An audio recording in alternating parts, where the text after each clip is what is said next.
السلام علیکم ورحمۃ اللہ وبرکاتہ۔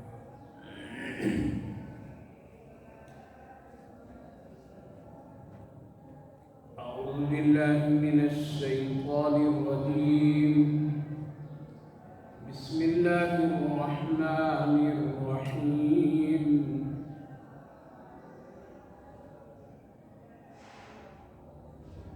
یا ایھا الذین آمنوا استجیبوا للہ وللرسول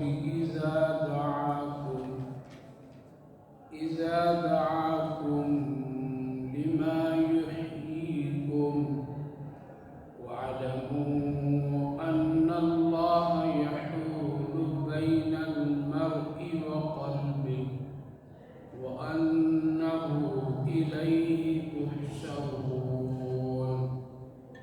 واتقوا فتنة لا تصيبن الذين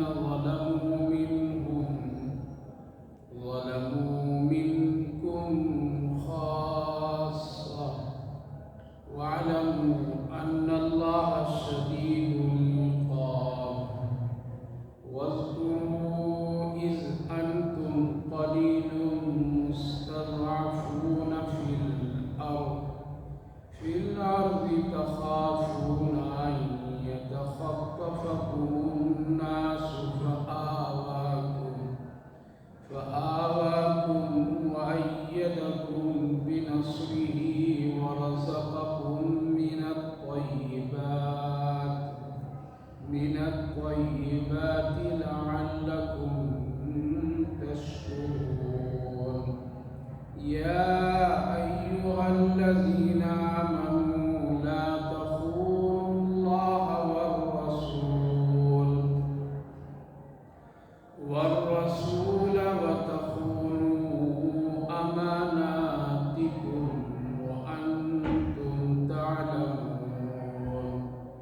واعلموا أنما أموالكم وأولادكم فتنة وأن الله عنده أجر عظيم۔ صدق الله العظيم۔ يا أيها الذين آمنوا استجيبوا لله والرسول إذا دعاكم۔ اے ایمان والو، جب اللہ اور اس کے رسول تم کو آواز دیں، پکاریں، بلائیں تو تم قبول کرو، تاکہ تمہارے لیے اس میں حیات۔ وَاعْلَمُوا أَنَّ اللَّهَ، جان لو کہ بے شک اللہ تعالیٰ تمہارے دل اور اس کے درمیان رہتا ہے، عدل بدل کرتا رہتا ہے۔ وَأَنَّهُ إِلَيْهِ تُحْشَرُونَ، اور بے شک اسی کی طرف سب کو جمع ہونا ہے۔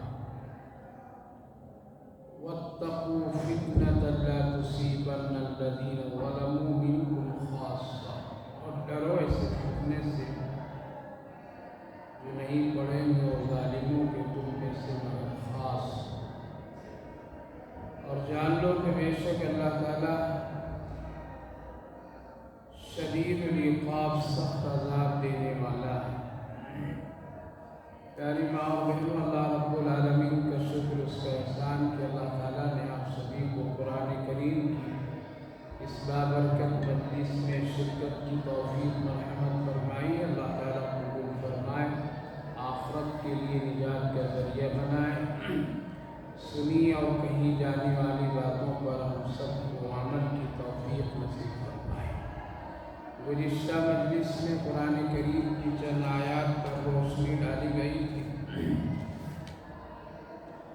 ان میں سے جو اہم بات یہ تھی کہ اللہ تعالیٰ نے مسلمانوں کو، خصوصاً صحابہ کرام رضوان اللہ عنہم اجمعین کو بدر کے میدان میں، یعنی جس کو ہم آپ جنگ بدر سے جانتے ہیں، وہاں ان کے اخلاص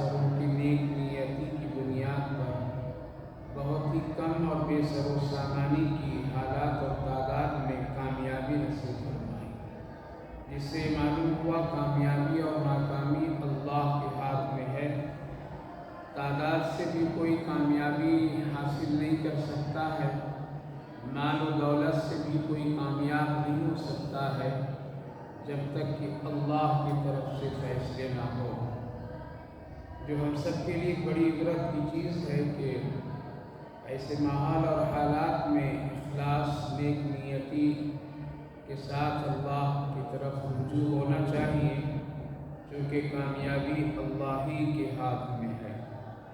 دوسری بات یہ بھی آئی تھی کہ اللہ تعالیٰ قدرتی طور پر دشمنوں کو شکست دینے کا ایک شکل یہ بھی رکھا ہے کہ ان کے دلوں میں اللہ رعب ڈال دیتا ہے۔ یہ بھی اللہ کی طرف سے ہوتا ہے۔ انسان کتنے بھی اپنی بہادری اور طاقت دکھائے، لیکن اگر اللہ کی طرف سے دشمن کے دل میں اس کا رعب نہ ہو تو شکست نہیں کھا سکتا ہے۔ تو ہمیشہ اللہ کی طرف رجوع کرنا چاہیے اور ہمیشہ اللہ سے اپنی دوستی کو بہت مضبوط رکھنا چاہیے۔ اس وقت جو آیت کریمہ پڑھا ہوں، اس میں اللہ تعالیٰ نے پہلے بھی فرمایا تھا کہ ہمیشہ اللہ اور اس کے رسول کی اطاعت کرو، اسی میں تمہاری کامیابی ہے، اور جو سنو وہ سن کر کے عمل کرو۔ ان لوگوں کی طرح مت ہو جاؤ کہ جو لوگ کہتے ہیں کہ ہم نے سنا ہے لیکن وہ انسنا بن جاتے ہیں، یعنی ایسا کام کرتے ہیں، ایسے اعمال کرتے ہیں کہ یہ کبھی سنا ہی نہیں ہے۔ وَهُمْ لَا يَسْمَعُونَ۔ ایسے لوگوں کی مثال اللہ تعالیٰ نے برے جانوروں سے دی ہے کہ جو لوگ جان بوجھ کر کے گناہ کرتے ہیں، سن کر کے بھی انسنا کر دیتے ہیں، تو یہ تو جانوروں کی طرح ہے، گونگے اور بہروں کی طرح ہے، ان کے پاس عقل نہیں ہے۔ اس آیت کریمہ میں اللہ رب العالمین نے حکم فرمایا کہ جب بھی اللہ اس کے رسول کی کوئی بھی دعوت تمہارے کان میں پہنچے، آواز پہنچے، تم فوراً لبیک کہو، فوراً حاضر ہو جاؤ، فوراً قبول کرو، دیر مت کرو، ذرہ برابر بھی تاخیر اور کوتاہی نہ کرو، کیونکہ اللہ اس کے رسول کی آواز اور پکار پر حاضری اور قبول کرنے ہی میں تمہارے لیے کامیابی ہے، بخشش ہے، حیات ہے۔ اللہ تعالیٰ نے فرمایا کہ جب بھی حکم اگر اللہ کا سامنے آ جائے، کان میں پڑ جائے، تو اس پر فوراً لبیک کرو، عمل کرو، قبول کرو، ٹال مٹول سے کام مت لو۔ یہ آیت کریمہ اگرچہ اس وقت کے لیے اور اس وقت کے شان نزول کے مطابق ہے کہ جس وقت رسول اللہ صلی اللہ علیہ وسلم حیات میں تھے اور آپ صحابہ کو بلاتے تھے، تو وہ کبھی خدا نخواستہ اگر دنیاوی غرض یا اسی طرح کسی عبادت میں مشغول ہوتے تھے تو آنے میں وہ تاخیر ذرا کر لیتے تھے۔ اللہ تعالیٰ نے اتنا بھی پسند نہیں کیا کہ میرے نبی کسی صحابی کو یا کسی بھی جماعت کو بلائے اور وہ آنے میں ٹال مٹول کرے یا تاخیر کر دے کسی وجہ سے۔ یہ مناسب نہیں ہے، بلکہ فوراً حاضری ہونی چاہیے۔ اگرچہ یہ آیت کریمہ اس وقت کے حالات کے اعتبار سے، لیکن بعض مفسرین علماء کرام فرماتے ہیں کہ یہ قیامت تک کے لیے مسلمانوں کے لیے ہے۔ اللہ کی طرف اور اللہ کی جانب سے جو بھی پکار اور جو بھی آواز ہو، اس پر فوراً لبیک کہنا چاہیے۔ اس کی کئی مثالیں ہیں، انشاءاللہ عرض کرتا ہوں۔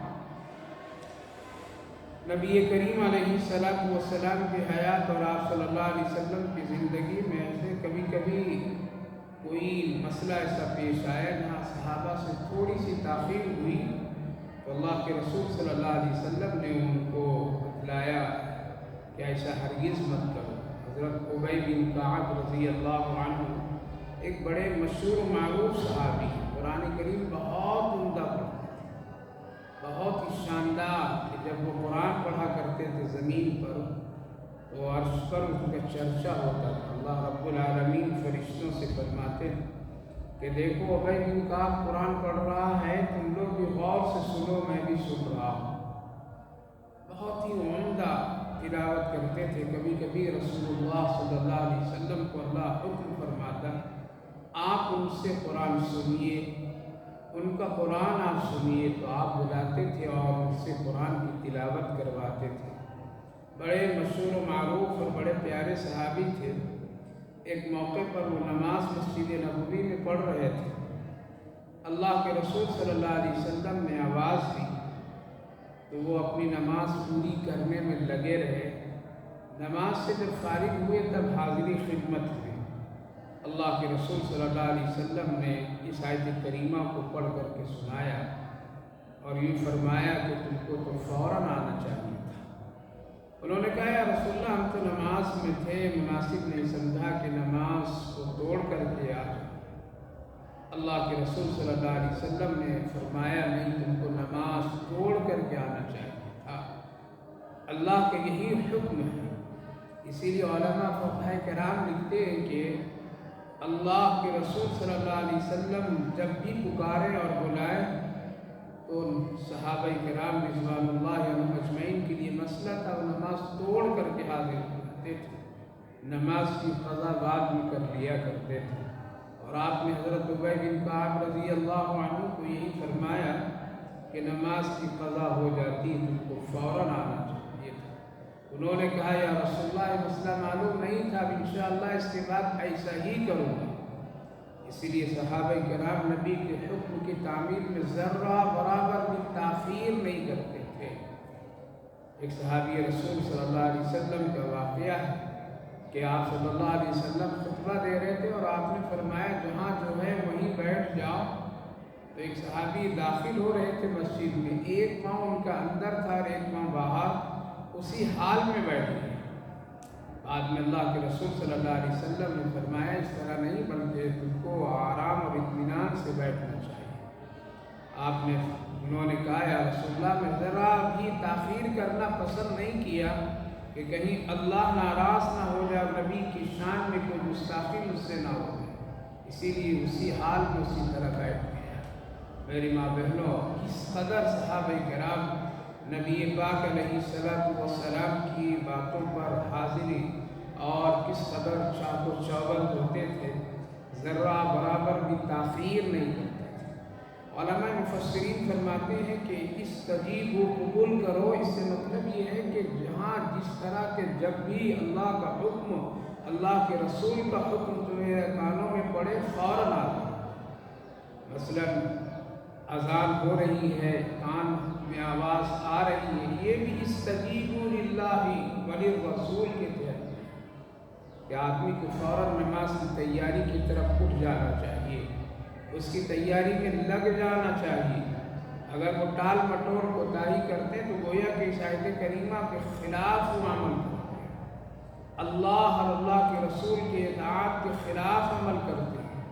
لہذا بعض علماء مفسرین فرماتے ہیں کہ اس دور میں جو احکامات ہیں اگر وہ چیزیں کان میں پڑ جائے تو فوراً قبول کرنا چاہیے۔ ایک آدمی حرام چیز کر رہا ہے، اگر کسی نے بتا دیا یہ حرام ہے، تمہارے لیے جائز نہیں ہے، تو اس کو فوراً قبول کرنا چاہیے۔ یہ بھی استجیبوا للہ وللرسول کے تحت ہے۔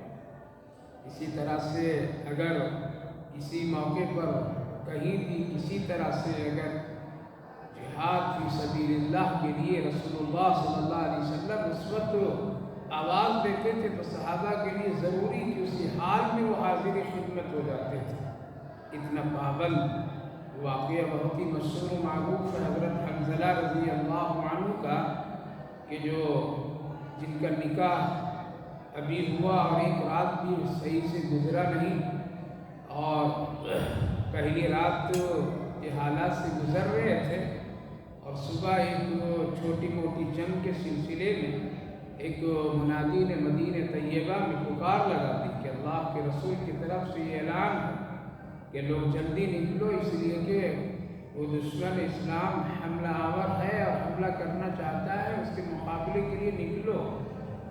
لہذا اس آیت کریمہ کو سامنے رکھ کر کے لوگ زندگی گزار رہے تھے۔ حضرت حنظلہ رضی اللہ عنہ اٹھ کے بیٹھ گئے، جبکہ ابھی ان پر غسل واجب ہے اور پہلی رات شادی کے بعد نکاح کے بعد گزری ہے اور آپ پر غسل فرض واجب ہے۔ آپ وہ سوچنے لگتے ہیں کہ کیا کروں، غسل کروں یا اسی حالت میں نکل جاؤں۔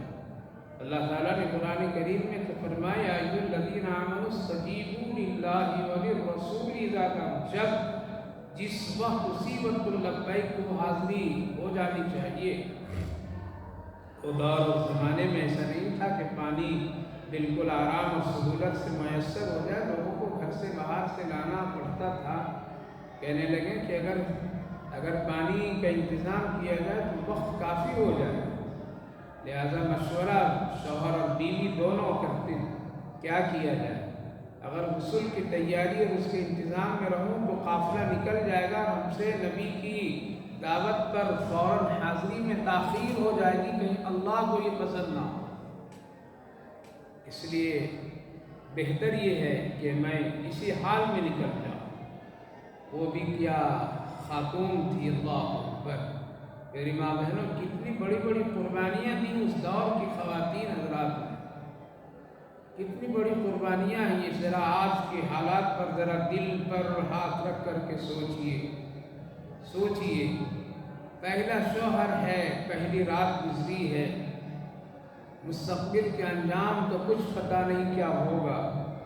شوہر نئی نویلی بیوی سے مشورہ کرتے ہیں، حضرت حنظلہ کیا کروں، بیوی بھی کیسی ہے، آپ چلے جائیے، تاخیر مت کیجیے، کہیں ایسا نہ ہو ہم دونوں سے اللہ اور اس کے رسول ناراض نہ ہو جائے، کہیں ٹال مٹول نہ ہو جائے، اس لیے آپ اسی حال میں نکل جائیے۔ اس لیے پانی کا انتظام کرنے میں وقت لگ جائے گا۔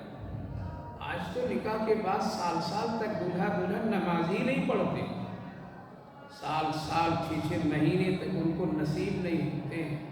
فجر کی نماز تو بڑی دور کی بات ہے، پڑھنا ان کے لیے وہ سمجھتے ہیں کہ اللہ سے ہم نے کوئی رخصت اور معافی لے لی، اور یہ سمجھتے ہیں لوگ کہ ہم پر نماز دولہا دلہن اور ان کے گھر والوں پر ہے ہی نہیں، لہذا شادیوں کے موقعوں پر اور ایسی خوشی کے تقریبات پر پورا گھر گھرانہ بے نمازی کی حالت میں رہتے ہیں، بے نمازی کھا پی کر کے بے نمازی بن جاتے ہیں۔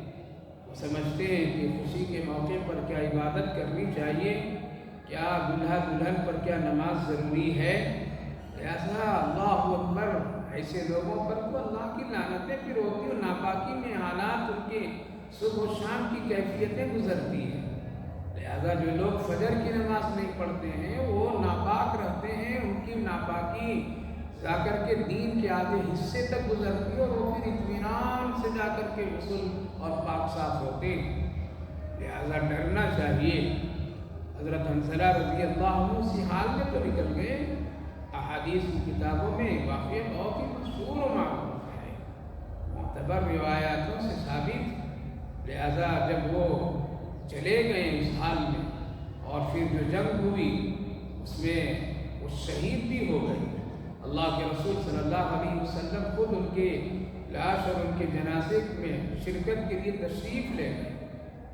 ان کے لاش کو تلاش کی گئی لیکن مل نہیں رہے تھے، وہ کہاں چلے گئے، کون لے گیا، کیسا ہوا، بہت لوگ ڈھونڈے لیکن نہیں مل پا رہا۔ بہت دیر کے بعد صحابہ کی کوششوں سے ڈھونڈنے سے ایک پہاڑ کی بلندی پر ان کی لاش رکھی ہوئی ہے، اس حال میں کہ وہ کفن پہنے ہوئے ہیں، غسل دیا گیا ہے، سر اور داڑھی کے بالوں میں پانی کے اثرات ہیں، خوشبو بکھرے گئی ہوئی ہے، وہاں پڑے ہوئے، وہاں سے ان کو اٹھا کر کے لایا۔ اللہ کے رسول صلی اللہ علیہ وسلم دیکھے تو فرمائے کہ لگ رہا ہے کہ فرشتوں نے ان کو غسل دیا ہے، اس لیے جو خوشبو آ رہی ہے، جو پانی کے قطرے دکھائی دے رہے ہیں، اور یہ کفن کے کپڑے اور یہ ساری چیزیں، اس لیے کہ شہیدوں کو غسل نہیں دیا جاتا، جس حال میں وہ شہادت حاصل کرتے ہیں اسی حالت میں اس کو دفن بھی کر دیا جاتا ہے، لیکن ان کا غسل ہونا، ان کو غسل دینا، کفن پہنانا، پانی کے اثرات موجود ہیں، پتہ چل رہا ہے کہ اس کو فرشتوں نے غسل دیا ہے۔ آپ صلی اللہ علیہ وسلم جب تحقیق کیے تو پتہ چلا یہ جنابت کی حالت میں نکل گئے۔ بیوی کہنے لگی یا رسول اللہ، وہ تاخیر کرنا پسند نہیں کیے، اور وہ ڈرے کہ کہیں ذرا بھی مجھ سے کوئی تاخیر ہو گئی تو اللہ اور اس کے رسول ناراض نہ ہو جائے اور اللہ کی طرف سے کوئی پکڑ نہیں آ جائے۔ 6 مہینہ نماز چھوڑنے والی میری ماں بہنوں، گھروں میں بے نمازیوں کے ساتھ کھانے پینے والے ہماری زندگیاں ہم نے کبھی احساس تک نہیں کیا۔ ہماری زندگی، ہمارے بچوں کی زندگی، بچیوں کی زندگی کیسے بے دینی کے ساتھ گزر رہی ہیں اور کس قدر لاپرواہی ہے، کس قدر خوف خدا سے ہم لوگ غافل ہیں، کس قدر دنیا اور دنیا کی چیزوں میں ہم لوگ دل لگا کر کے بیٹھے ہوئے ہیں اور یہ سمجھ بیٹھے ہیں کہ اب یہ دنیا سے ہم کو کہیں جانا نہیں ہے، کہ صرف اپنی مرضی سے کام کریں گے، اپنی مرضی سے عبادت کریں گے، اپنی مرضی سے نماز پڑھیں گے۔ اس لیے آج بہت سارے خواتین حضرات ہیں جو نمازوں کو ٹال ٹال کر کے پڑھا کرتی ہیں، ایک وقت دوسرے وقت، دوسرے کو تیسرے وقت۔ لہذا ہمیشہ اذان کے بعد میں اپنی نماز کی فکر اور تیاری ہونی چاہیے۔ یا ایھا الذین آمنوا استجیبوا للہ وللرسول اذا دعاکم۔ حضرت حنظلہ رضی اللہ عنہ نے مکمل اس آیت کریمہ کی خوبصورت تصویر بنائے کہ ذرا بھی دیر نہیں کی، اتنا بھی وہ اپنے آپ کو ٹھہرانے کی کوشش نہیں کیے۔ اور یہی تو صحابہ کرام رضوان اللہ عنہم اجمعین کے حالات زندگی، نبی کے زمانے میں نبی کی پکار تو فوراً حاضری۔ آج کے دور میں اگر ہم سب کے سامنے اور ہم سب کے حالات میں رسول اللہ صلی اللہ علیہ وسلم نہیں پکار رہے ہیں، لیکن آپ کے وارثین علماء کرام، آپ کے وارثین علماء کرام کی پکار، مؤذنین کی پکار، نیک لوگوں کی پکار، دعوت دینے والوں کی پکار کان میں پڑ رہی ہے، اگر ہم قبول نہیں کریں گے تو پھر یہ بہت بڑا ایک جرم ہوگا۔ اللہ تعالیٰ نے فرمایا نبی اور رسول، اللہ اور اس کے رسول کی اطاعت اور پکار کو قبول کرنے ہی میں تمہاری زندگیاں ہیں۔ علماء مفسرین فرماتے ہیں کہ اگر خدا اللہ کے رسول صلی اللہ علیہ وسلم اس وقت اگر جہاد کے لیے پکارتے تھے تو فوراً آتے تھے، کیوں؟ اسی میں ان کی زندگی تھی۔ ترک جہاد ذلت ہوتی ہے، ترک جہاد اس وقت کے لیے بہت ہی شکست اور بدحالی کی کیفیت، اور ہر دور ہر زمانے میں اس کو اسی لیے جن قوم اور جن لوگوں نے اس کو ترک کیا ہے تو وہ رسوا ہوتے چلے گئے ہیں۔ لہٰذا یحییکم کہہ کر کے اللہ نے اس طرف اشارہ کیا، تمہاری زندگی، تمہاری کامیابی، خوشحالی، امن، سکون سب اللہ اور اس کے رسول کی اطاعت اور اس کی باتوں کی قبول کرنے میں۔ اگر نہیں کرو گے، یہ دل ہے، دل مائل ادھر ادھر ہو جاتا ہے، تو اللہ نے فرمایا تمہارے دل کا مالک میں ہوں۔ اگر تم تھوڑی سی کوشش کرو گے، اپنے دل میں اطاعت کا جذبہ پیدا کرو گے تو میں خیر کی طرف تیرے دل کو مائل کر دوں گا، اور اگر تم اپنے دل میں ذرہ برابر بھی شر اور اس کی کوشش، اس کی فکریں کرو گے اور اسی طرف چلنا چاہو گے تو تیرے دل کو میں گناہوں کی طرف پلٹ دوں گا، جو پھر کبھی بھی ہدایت تجھے نہیں مل سکتی ہے۔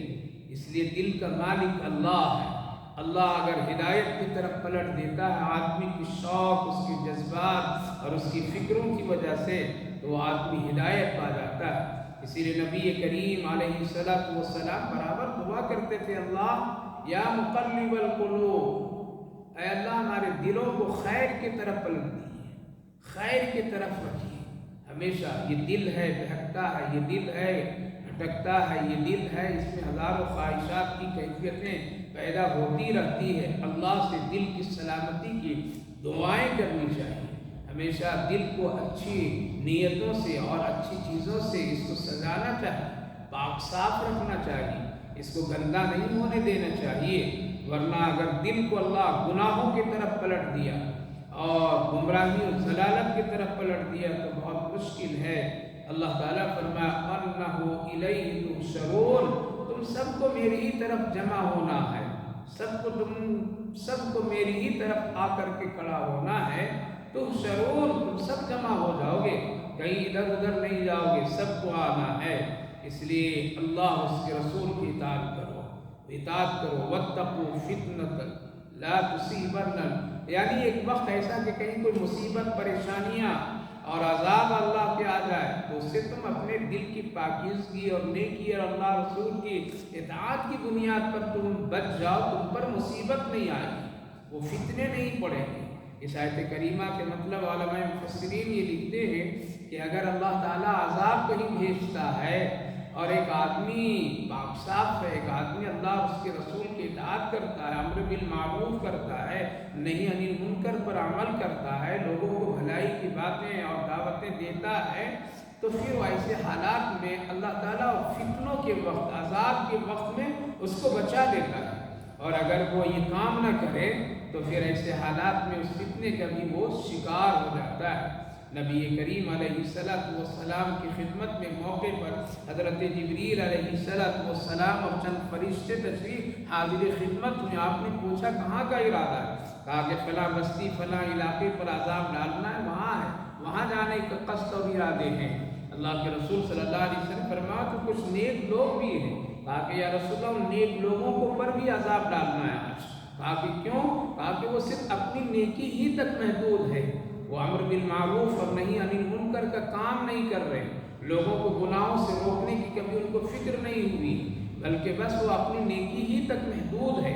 اور ایک مسلمان کی شان نہیں ہے کہ بس اپنی نیکی کر لیں، دوسرا جہنم میں جا رہا ہے جانے تو ہمیں اس سے کوئی مطلب نہیں ہے، یہ ایک مسلمان کی شان کے خلاف ہے۔ لہذا اپنے گھر والوں میں دین پھیلائیے، اپنے خاندانوں میں دین پھیلائیے، اپنے رشتہ داروں میں دین پھیلائیے، اور ایک دوسرے کو عذاب الہی سے بچانے کی فکر کیا کیجیے۔ وَاعْلَمُوا أَنَّ اللَّهَ شَدِيدُ الْعِقَابِ، اللہ کا عذاب بہت سخت ہے۔ وَاذْكُرُوا إِذْ أَنْتُمْ قَلِيلٌ مُسْتَضْعَفُونَ فِي الْأَرْضِ تَخَافُونَ أَنْ يَتَخَطَّفَكُمُ النَّاسُ فَآوَاكُمْ وَأَيَّدَكُمْ بِنَصْرِهِ وَرَزَقَكُمْ مِنَ الطَّيِّبَاتِ لَعَلَّكُمْ تَشْكُرُونَ۔